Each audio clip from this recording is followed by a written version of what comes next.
하나님 말씀은 사무엘하 6장 12절에서 15절까지 말씀입니다.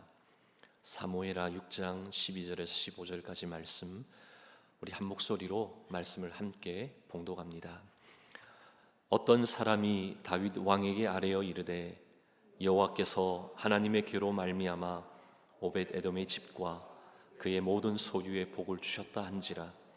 다윗이 가서 하나님의 궤를 기쁨으로 메고 오벳 에돔의 집에서 다윗 성으로 올라갈새 여호와의 궤를 맨 사람이 6걸음을 가매 다윗이 소와 살찐 송아지로 제사를 드리고 다윗이 여호와 앞에서 힘을 다하여 춤을 추는데 그때에 다윗이 베에봇을 입었더라.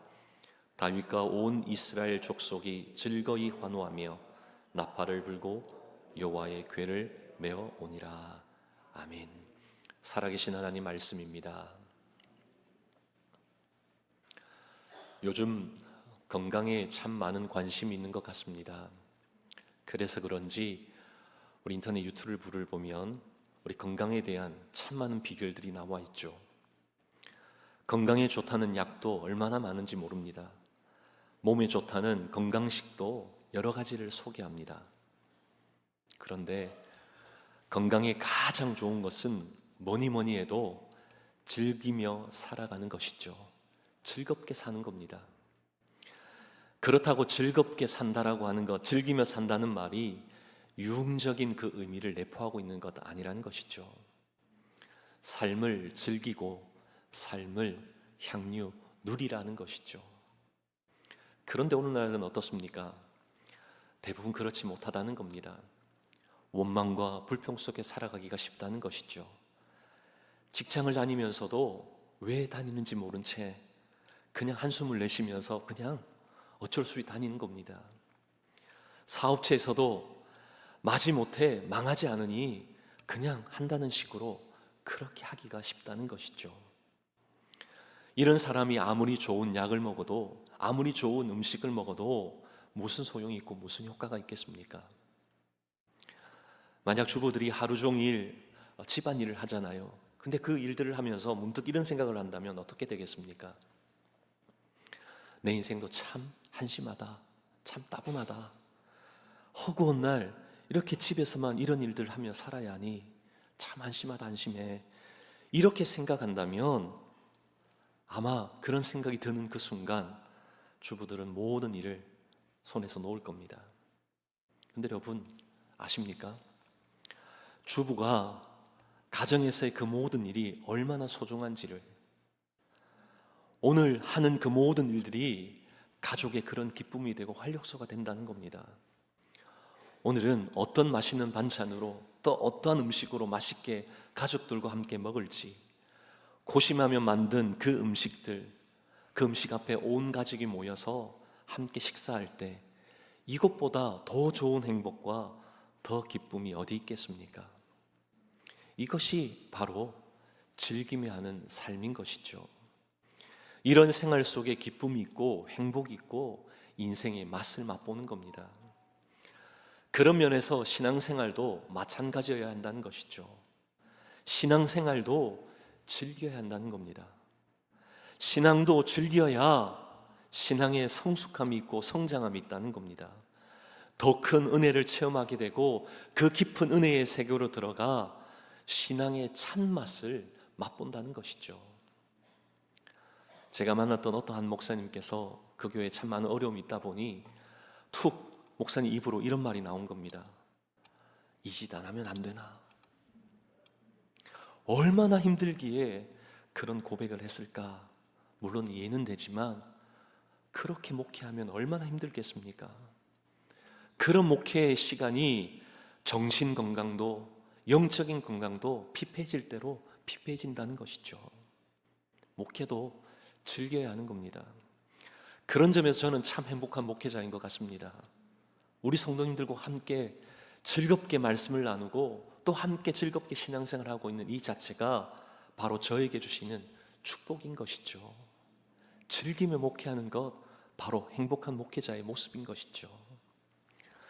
그런가 하면 우리가 신앙생활하면서 좀 어렵게 여기는 것 중에 하나가 새벽 예배 아닙니까?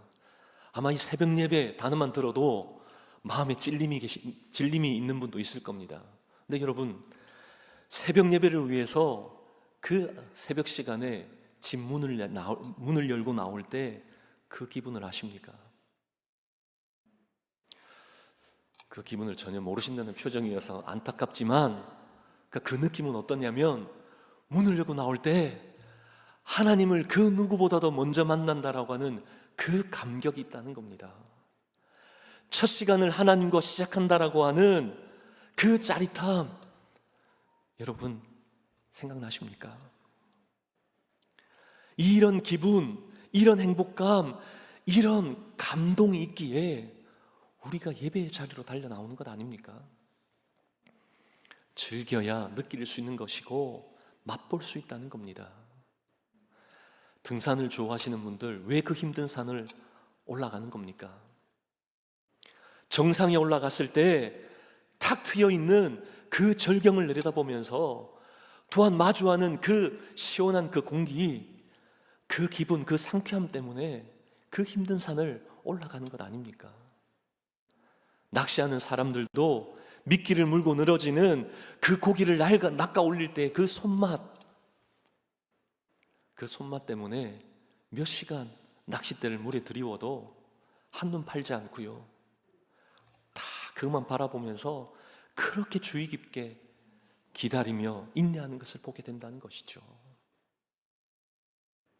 즐기기에 가능한 겁니다. 저도 한번 낚시를 따라간 적이 있습니다. 정말 힘들더라고요. 같이 갔던 목사님은 잘 잡으시는데 저는 안 잡히는 겁니다. 즐겨지지가 않는 거예요. 그러니 좀 이렇게 낚싯대를 넣어놓고 기다려야 되는데 잡혔나 싶어서 금방 걷어 올리고, 잡힐 리가 없죠. 눈먼 고기가 아니고서는 제 낚싯대에 잡힐 리가 없는 겁니다. 즐기며 할 때 그 모든 생활이 즐거운 겁니다. 우리가 하는 신앙생활 즐기며 하고 있는 겁니까? 어떻게 하면 우리의 이 신앙생활이, 이 믿음생활이 즐기며 누리며 할 수 있는 겁니까? 오늘 우리가 함께 봉독한 말씀을 통해서 두 가지 비결을 함께 좀 발견하길 원합니다. 오늘 말씀을 보면 어쩌면 성경에서 신앙생활을 가장 즐기면서 했던 그 사람이 등장하죠. 그 사람이 누구입니까? 바로 다윗입니다. 다윗은 철저하게 신앙생활을 즐기며 했던 사람입니다. 그는 두 가지를 철저하게 즐겼는데요, 저와 여러분이 이 두 가지를 함께 살펴보면서 우리 또한 즐기며 하는 신앙생활이 되기를 간절히 소망합니다. 먼저 다윗은 성전 생활을 즐겼습니다. 이 사실을 통해 우리도 즐기며 하는 신앙생활이 되기 위해서는 성전 생활을 즐겨야 한다는 겁니다. 성전 생활을 즐겨야 한다는 것이죠. 다윗의 신앙 고백서라고 할 수 있는 시편을 보면 그 시편에 가득 찬 그 수많은 다윗의 시의 그 내용들을 가만히 면밀히 살펴보면 그는 하나님 앞에서 성전에서 기도하고 간구하고 탄원하는 그 내용들이 수없이 펼쳐져 있다는 겁니다. 온통 성전 생활을 통해서 하나님께서 부어주셨던 그 은혜를 찬양하고 하나님께 대한 올려드림 있는 그런 고백들이 흘러넘친다는 것이죠. 평상시에 그의 삶에 성전에서의 그 하나님을 찬양했던 그 삶을 기록하고, 그렇지 못한 순간에도 성전 생활을 그리워하며 하나님 앞에 나아갔던 그런 모습들을 우리는 분명 시편을 읽을 때 깨닫게 되는 것이죠. 다윗이 한 번은 그의 세 번째 아들이었던 압살롬에게 반역을 당하게 되죠. 배신을 당합니다. 그래서 어떻게 됩니까? 도망자의 신세가 되잖아요. 그 도망자의 삶을 살면서 그때 다윗이 가장 애석하게 여겼던 그 부분이 어떤 부분인 줄 아십니까? 아들에게 배신당해서 그렇게 도망자의 신세가 된 자신의 처지를 애석하게 여겼던 것이 아니라, 그는 안식일이 되었는데, 주일이 되었는데도 성전에 가지 못해 그렇게 예배할 수 없음에 대해 마음 아파했다는 겁니다. 그 심정을 시편 42편을 보면 구구절절히 호소하고 있습니다. 우리 41절을 함께 봉독합니다. 하나님이여, 사슴이 시냇물을 찾기에 갈급함같이 내 영혼이 주를 찾기에 갈급하나이다. 아멘. 이 얼마나 사모하는 그런 마음이고, 이 얼마나 애타는 그런 심정입니까? 사슴이 시냇물을 찾기에 갈급함같이 내 영혼이 주를 찾기에 갈급하나이다. 여러분, 목마를 때 그 갈증을 느끼며 어떠하셨습니까? 막 심히 괴롭지 않습니까? 물 하나만을 갈망하고 찾는 그런 마음이잖아요. 그 갈급한, 그 갈망하는 그 마음이 바로 그 시편 속에 고백되어져 있는 것이죠. 그 마음으로 주님을 찾는다는 겁니다. 계속해서 2절에서 4절 말씀을 우리 같이 한번 봉독할까요? 내 영혼이 하나님 곧 살아계시는 하나님을 갈망하나니 내가 어느 때에 나아가서 하나님의 얼굴을 배울까? 사람들이 종일 내게 하는 말이 네 하나님이 어디 있느뇨 하오니 내 눈물이 주야로 내 음식이 되었도다. 내가 전에 성의를 지키는 무리와 동행하여 기쁨과 감사의 소리를 내며 그들을 하나님의 집으로 인도하였더니 이제 이 일을 기억하고 내 마음이 상하는도다. 아멘. 얼마나 애절하게 하나님께 토로하고 있습니까? 이제 주님 존전 앞에 나아가 예배했던 그 일을 기억하고 지금은 할 수 없으니 그 마음이 상한다라고 그렇게 고백하고 있잖아요. 전에는 안식일이 되면, 주일이 되면 성전에 나아가 예배하는 그 놀라운 감격이 있었는데, 그런데 지금은 가고 싶어도 갈 수 없는 이러한 상황, 그럼에도 그 예배드림을, 주의 성전에서의 그 삶을 떠올리는, 그리워하는 그 마음, 그러니 얼마나 그에게 영적인 갈증이 넘쳐났겠습니까? 이래도 사람에게 사모하는 마음이 있다는 것, 갈망하고 갈증을 느낀다는 것, 하나님을 향한 갈망이 있다는 것, 우리에게 더할 나위 없는 은혜요 축복인 줄 믿습니다. 세월이 바뀌어도, 해가 바뀌어도 별 기대감이 없다면 얼마나 그 인생이 안타깝겠습니까? 그냥 대충대충 하루하루를 살고 있다면 얼마나 그 삶이 무료하겠습니까? 얼마나 그 삶이 무미건조하겠습니까? 여러분이 묻고 싶습니다. 여러분 어떻게 인생을 살고 있습니까? 여러분 주일날 교회 가는 거 즐겁습니까? 다시 한번 묻겠습니다. 여러분 주일날 교회 나오는 거 즐겁습니까? 아멘. 우리의 즐거움이 되어야 하는 것이죠. 지금도 병상에서는 우리가 그토록 즐겁게 나오는 이 주일 예배, 그렇게 사모하는 그런 병상에 누워있는 환자들이 너무나 많지 않습니까? 단 한 번만이라도 교회 가서 예배드리고 죽었으면 좋겠다, 소원이 없겠다, 이런 고백하시는 분들, 믿음의 그는 우리 환우들이 너무나 많지 않습니까?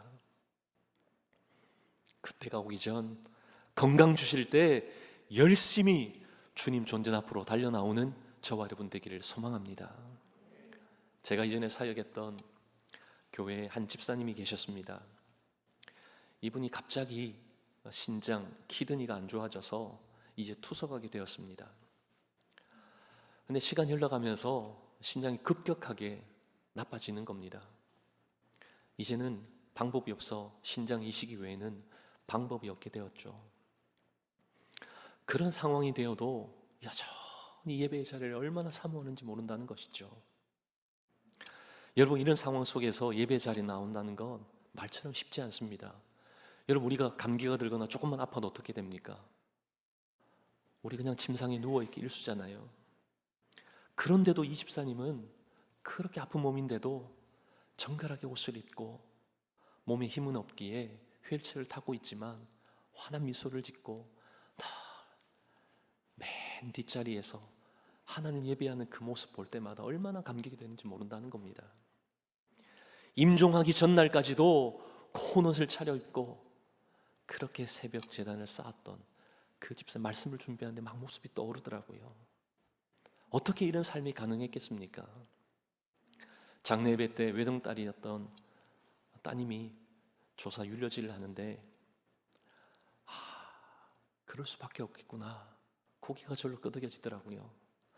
평소 엄마의 삶에 대해서 쭉 말씀하시는데요, 그렇게 성전 생활을 즐겼다는 겁니다. 하루의 시작을 성전으로, 하루의 마침을 성전으로, 성전에 다녀오지 않으면 하루 잠을 자지 않았다는 겁니다. 예배 드린 것 얼마나 사모했는지, 가장 좋은 것 주님이 가장 먼저 드리고, 또 가장 좋은 옷은 예배 드릴 때 입고, 주님 경금하는 것 늘 새 것으로 준비해서 주님께 드리려고 했던 그 마음, 그 모습들 하나하나 이렇게 언급하시는데요, 그럴 수밖에 없겠구나. 그러기 하나님이 부르시는 전날까지도 교회로 달려 나오는 그 기쁨 가지고 그렇게 주님 앞에 예배하다가 주님 앞에 섰다는 겁니다. 예배를 사모하고 주님을 갈망하면 성전 생활을 즐긴다는 것이죠. 다윗도 이런 삶이었기에 비극적인 그 순간에도, 고난의 그 현장에서도 자신이 안식일에 주님 전에 나아갔던 그 성전 생활을 그렇게 그리워했다는 겁니다. 평상시에 간절하고 사모함으로 주의 전에 올랐던 그의 삶이 있었기에 고난의 자리에서도 그렇게 그 시간을 사모했던 것이죠. 사랑하는 저와 여러분, 우리의 평상시의 삶 속에 이러한 사모함, 성전을 향하여 주님 앞으로 달려나오는 저와 여러분의 삶이 되기를 원합니다. 평상시 그런 삶이 있어야 긴급할 때, 우리에게 고난의 순간, 그런 자리에서도 그 자리를 그리워하며 찾게 된다는 겁니다. 하나님이 부르시는 전까지 교회 생활, 예배 생활, 성전 생활을 즐기며 감당하는 저와 여러분 되기를 축복합니다. 그런가 하면 다윗은 또한 하나님 중심의 삶이었습니다. 이 사실을 통해 우리 또한 즐기며 사는 신앙생활이 되기 위해서는 하나님 중심의 인생이 되어야 한다는 것이죠. 하나님 중심의 인생, 얼마나 그 삶이 아름답겠습니까? 오늘 우리가 함께 봉독한 말씀은 하나님의 언약궤가 옮겨지는 그 내용을 담고 있습니다. 그런데 이 언약궤가 왜 옮겨지게 되었습니까?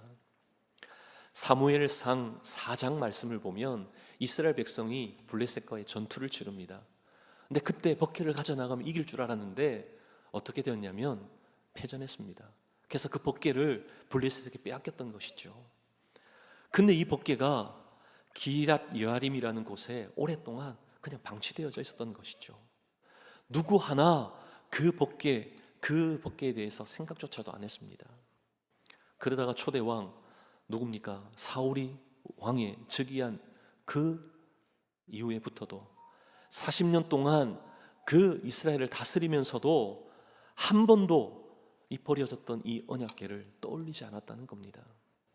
그런 가운데 다윗이 왕이 되자 자신은 다윗성 그 좋은 것에 편안히 있는데 하나님의 궤가 변방에서 그렇게 방치되어져 있는 그것이 떠올랐던 것이죠.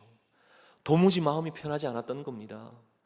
그러기에 이제 사람을 보내서 자신이 함께 나아가 그 궤를 옮겨오기로 했다는 겁니다.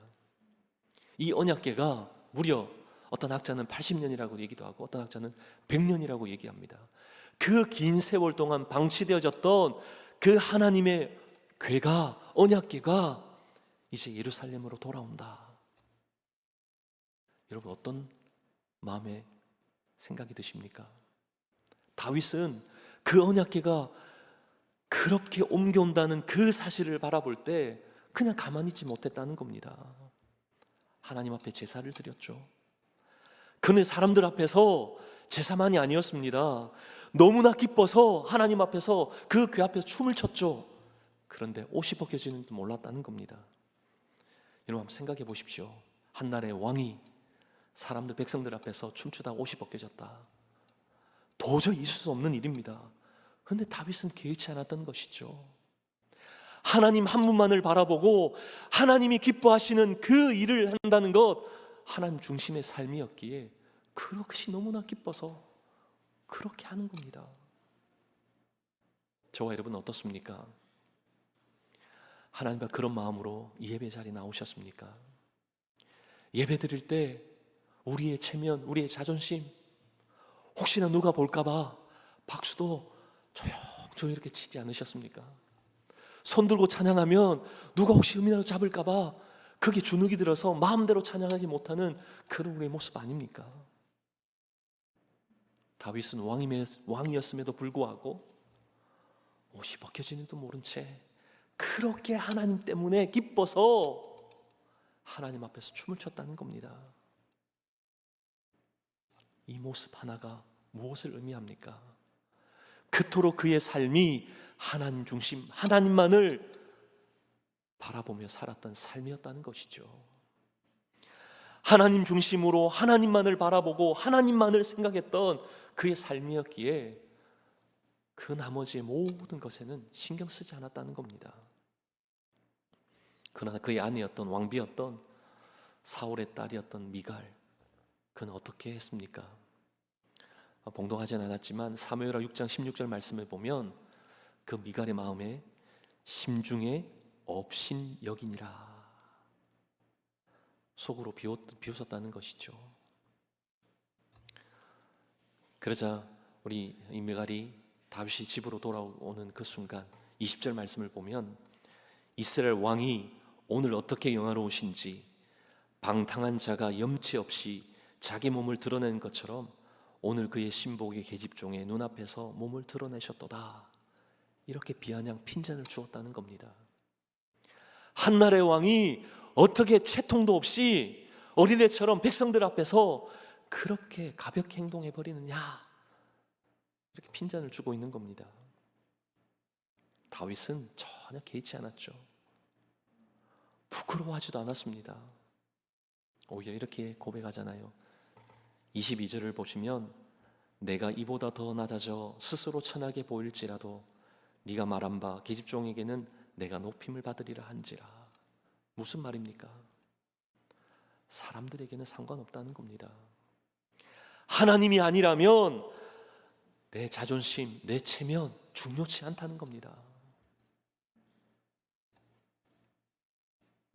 사랑하는 저와 여러분, 하나님 앞에서의 삶, 하나님 중심의 삶이 바로 이런 모습을 나타내는 겁니다. 사람의 시선, 사람의 안목, 사람의 평가가 중요하지 않다는 겁니다. 하나님 중심으로 살면 어떻게 하면 하나님을 기쁘시게 할까? 하나님께 영광 올려드리는 일이라면 주저하지 않는다는 겁니다. 자신에게 손해가 되어도 모든 것을 다 잃어버려도 그 길을 향하여 달려나간다는 겁니다.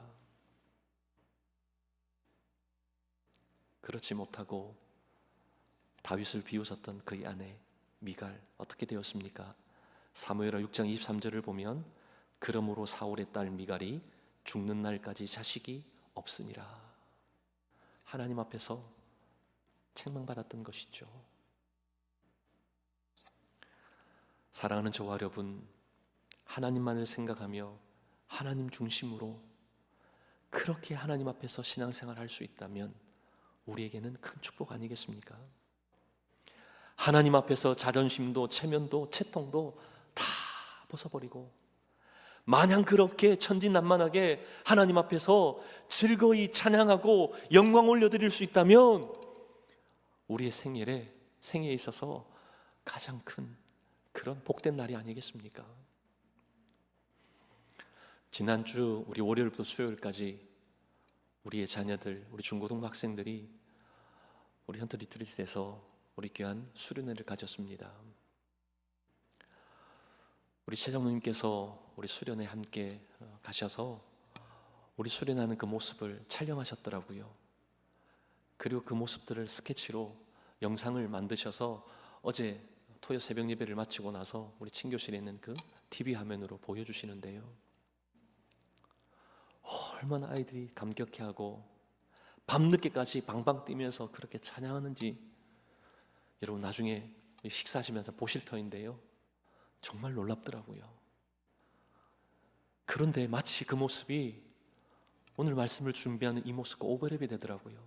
하나님 앞에서 그렇게 즐거워 하나님만을 예배하는 그들의 모습이 그 속에서 흘러넘치는 것 같은 그런 감격을 맛보았습니다. 여러분 아마 예배 후에 또 식사하시며 볼 터인데요, 저와 같은 마음이실 겁니다. 하나님 앞에서 무장해제하고 기뻐 뛰며 찬양하는 그와 같은 모습, 우리의 자녀들, 우리의 다음 세대가 계속적으로 하나님 중심적인 그런 믿음의 생활이 펼쳐질 줄로 믿습니다. 하나님만을 생각하고 하나님만을 바라보며 살아가는 사람, 그 사람이 바로 신앙생활을 즐기며 할 수 있는 것이죠. 신앙은 가정에서 70% 성장하고 30%는 교회에서 성장한다는 말이 있습니다. 신앙이 70% 가정에 성장하고 30% 교회에 성장한다. 이 말이 무슨 말입니까? 신앙교육, 신앙생활은 가정이 더 중요하다는 거죠. 일주일에 한 번 교회 오고 나머지 생활은 가정에서 다 이루어집니다. 그러기에 가정에서부터 신앙교육이 이루어져야 하고 가정에서부터 즐기며 신앙생활하는 그 삶이 우리 가운데 있어야 한다는 겁니다. 만약 가정에서의 그 신앙이 느슨해지면 우리 자녀들도 부모 따라 느슨하게 합니다. 이것 빼고 저것 빼고 현대식으로 그냥 깔끔한 게 좋다, 간단하게 그냥 신앙생활 하다 보면 나중에는 뭐만 남는 줄 아십니까? 형식만 남습니다. 하나님 중심은 온데간데도 없고 그냥 드렸다, 예배 받다, 이것으로 끝난다는 겁니다. 미국 청소년들 대상으로 우리 설문조사를 했는데 교회를 떠나는 원인 10가지를 추려보니 그 중에 7가지가 가정, 특히 부모에게서 그 이유를 찾게 되었다는 겁니다. 첫째는 부모들이 주의를 지키지 않고 여행 가는 일이라는 겁니다. 그러니까 자녀들의 그 신앙의 중심이 잡히지 않는다는 것이죠. 둘째는 부모들이 예배 드릴 때 가만히 있지 않고 자꾸만 시계를 쳐다보는 그 모습이라는 겁니다. 셋째는 집에서 아이들이 듣는 데서 교회에 대해 불평하고 목사에 대해 흉보는 일이라는 겁니다. 넷째는 11조를 바치는 데 인색하고, 다섯째는 예배 시간을 안 지키는 것이고, 여섯째는 어려운 일이 생기면 겨우 그때서야 우리 기도하는 부모들의 모습을 보면서 회의를 느낀다는 겁니다. 마지막으로는 행동은 없고 말만 하는 그런 태도, 이런 모습들 때문에 우리의 자녀들이 교회를 떠난다는 것이죠. 부모의 이중적인 태도 때문에 신앙의 회의를 느낀다는 겁니다. 여러분 심각하지 않습니까? 어떻게 이런 토양에서 우리나 우리의 자녀들이 즐기며 하는 신앙생활이 있을 수 있겠습니까? 어떻게 반듯한 신앙의 삶이 있을 수 있겠냐는 것이죠. 하나님 중심, 신앙생활의 그 모든 삶이 우리 가정에서 바르게 세워지기를 원합니다. 바른 신앙의 그 유산이 우리의 가정에서부터 전수되어져야 하고 이어져야 한다는 겁니다. 사랑하는 저와 여러분, 단순하게 이 자리에 모여서 그냥 예배드렸다, 그것으로 끝나지 말아야 하는 것이죠. 교회 문을 열고 나가는 그 순간 우리의 삶에서 시작되는 겁니다. 하나님 중심, 그러한 신앙의 생활이 우리 가운데 펼쳐져야 하는 것이죠. 성전을 그토록 사모하고 하나님 전에 나아가는 것, 그 즐거워하며 기쁨으로 나아가는 그 삶이 우리의 삶 속에서 펼쳐져야 하는 줄 믿습니다. 오늘날 누가 가장 행복한 신앙생활을 하는 겁니까? 그것은 바로 오늘 이 예배 가운데 즐기면서 예배 드리는 자인 줄 믿습니다. 예배 안에서 이 즐거움을 찾을 수 있다면 진정 행복한 사람인 것이죠. 이러한 예배 생활을 하는 사람, 성전 생활을 하는 사람, 하나님 중심으로 살아가는 사람, 이 사람에게서의 이 신앙이 바로 좋은 보약이고 건강식이고 행복이고 축복인 겁니다. 다른 것을 찾지 마십시오. 하나님 전에서 예배를 통해 그와 같은 놀라운 은혜를 받아 누리길 원합니다.